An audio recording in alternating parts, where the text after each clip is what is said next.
आम दर्शकों का आज के कार्यक्रम में बहुत बहुत स्वागत और अभिनंदन। हम बात करेंगे कि अगर आप गृह निर्माण कर रहे हैं तो कौन से वो नक्षत्र हैं जिनमें हमें गृह निर्माण करना चाहिए।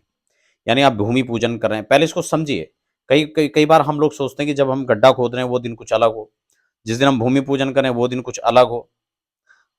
तो गृह निर्माण हम किसको समझेंगे, ये भी थोड़ा सा एक समझने का प्रश्न यहाँ पर आता है। और फिर हम खासकर जब नक्षत्रों की बात करते हैं या किसी बार को लेकर बात करते हैं, तो यहां पर हम उसको कैसे प्राधान्यता दें।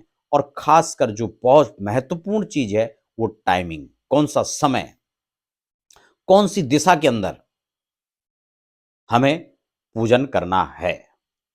तो इसी जानकारी के साथ हम आगे बढ़ेंगे। नए दर्शक हैं तो आपसे एक निवेदन भी साथ साथ रहेगा कि आप चैनल पर पहली बार विजिट कर रहे हैं तो चैनल को सब्सक्राइब करने का ये अच्छा मुहूर्त है आपके पास, और बेल आइकन जरूर दबा लीजिए, क्योंकि यहाँ पर आपको तमाम प्रकार की जो इंफॉर्मेटिव चर्चा है, प्रामाणिक चर्चा है, वो आपको समय समय पर मिलती रहेंगी।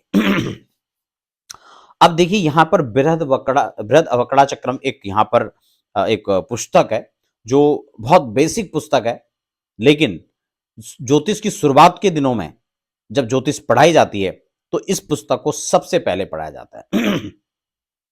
यानी इसको आप मूल मान सकते हैं। इसी का एक श्लोक है। श्लोक तो मैं आपको पढ़ के सुनाऊं, उसका कोई खास मतलब है नहीं, लेकिन मैं इसका जो हिंदी अर्थ है जो स्पष्ट इसमें लिखा हुआ है उसको थोड़ा पढ़ के आपको सुना देता हूं, समझा देता हूं। देखिए यहां पर नक्षत्रों की बात की है, कौन कौन से वो नक्षत्र हैं जिनमें आपको गृह निर्माण करना चाहिए। अब यहां पर निर्माण किस दिन को मानेंगे, गृह निर्माण जिस दिन आप देखिए गड्ढा खोद करके जब पूजन करने का जो समय होता है उसी को हम गृह निर्माण कहते हैं, जब हम उन ईंटों को रखेंगे। भूमि खुदाई के लिए, भूमि पूजन के लिए विशेषकर मंगलवार को तो आपको अवॉइड करना ही है, क्योंकि वो भूमि सुतस्य है। और अगर किसी पुत्र के सामने माता को कष्ट दिया, पीड़ा दिया जाए, उसको परेशान किया जाए, तो निश्चित रूप से मंगल उस पर प्रभावी हो जाएंगे। इसलिए आपको मंगलवार के दिन नहीं करना है। ठीक है। उसके बाद आती है तिथियों की। तिथियों में खासकर हम जब भी मुहूर्त विज्ञान को हम देखते हैं, मुहूर्त को हम देखते हैं, तो रिक्ता तिथियों को वर्जित माना गया है।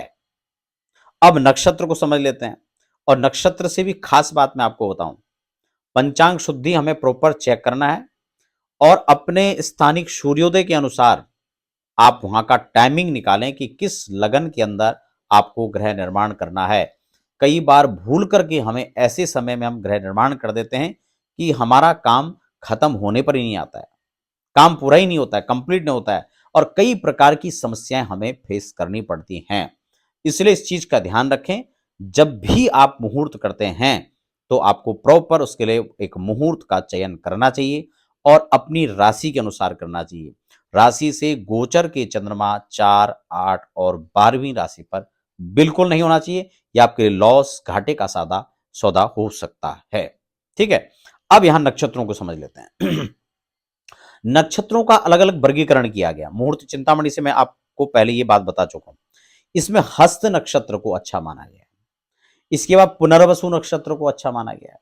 मृगशिरा को नक्षत्र को अच्छा माना गया है। पुष्य नक्षत्र बहुत अच्छा माना गया है, निर्माण के लिए भी और प्रवेश के लिए भी, दोनों समय के लिए। ठीक है ना। और स्वाति नक्षत्र, ज्येष्ठा इसके लिए अच्छा माना गया है। इसके साथ साथ में अनुराधा जो नक्षत्र है वो भी इसमें अच्छा है। और तीनों उत्तरा, ये त्रि उत्तरा जो इसमें लिखा हुआ है, वो तीनों उत्तरा कौन कौन से हैं? उत्तरा भाद्रपद, उत्तरा साडा और उत्तरा फाल्गुनी, ये त्रि उत्तरा हैं। इनको त्रि उत्तरा कहा जाता है। और इसमें खास बात यह भी है कि उत्तरा भाद्रपद पंचक में आता है। और इस बात को मैं इसलिए कह रहा हूं थोड़ा जोर देकर, क्योंकि कई बार लोगों का ये प्रश्न होता है कि पंचकों में क्या मुहूर्त हम करें या ना करें, या पंचक में कर दिया था तो कहीं गड़बड़ तो नहीं हो गया। बिल्कुल कोई गड़बड़ नहीं है, ये भ्रांति सिर्फ है। पंचक में क्या चीजें करनी चाहिए, क्या नहीं करनी चाहिए, वो तो हम अलग से चर्चा कर चुके हैं पहले, लेकिन मैं यहां पर स्पेशली इसलिए इसको फोकस किया हूं क्योंकि ये प्रश्न बार बार उठ करके आता है। तो इसलिए आप निश्चिंत होकर के पंचक का कोई निषिद्ध नहीं, आप आराम से कर सकते हैं। ठीक है। तो त्रिउत्तरा जो नक्षत्रों का हम चर्चा अभी कर रहे हैं, ठीक है ना, उत्तरा भाद्रपद, उत्तराषाढ़ा और उत्तरा फाल्गुनी, तीनों में आप कर सकते हैं। अगला जो अच्छा नक्षत्र इसके लिए बताया गया वो है चित्रा और अश्विनी नक्षत्र। अश्विनी गंडमूल नक्षत्र में आता है। कई लोगों का ये भी कई बार भ्रम हो जाता है कि नहीं उस दिन तो ये गंडमूल नक्षत्र है। गंडमूल नक्षत्र सिर्फ जन्म के लिए देखा जाता है।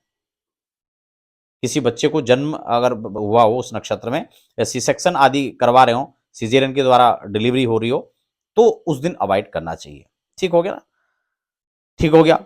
उसके बाद अगला जो नक्षत्र है वह श्रवण, श्रवण नक्षत्र में कर सकते हैं। तो इन नक्षत्रों में वृश्चिक, कुंभ, लगन। अच्छा एक बात और भी है, कई बार जो है ये वृश्चिक और कुंभ को यहां पर छोड़ देने की बात कही गई है। ठीक है, हालांकि ये एक अच्छे लगनों में आता है, लेकिन फिर भी यहां पर वृहद वक्कड़ा चक्रम जो शास्त्र है वो यहां पर इसके लिए फिलहाल निषिद्ध कर रहा है।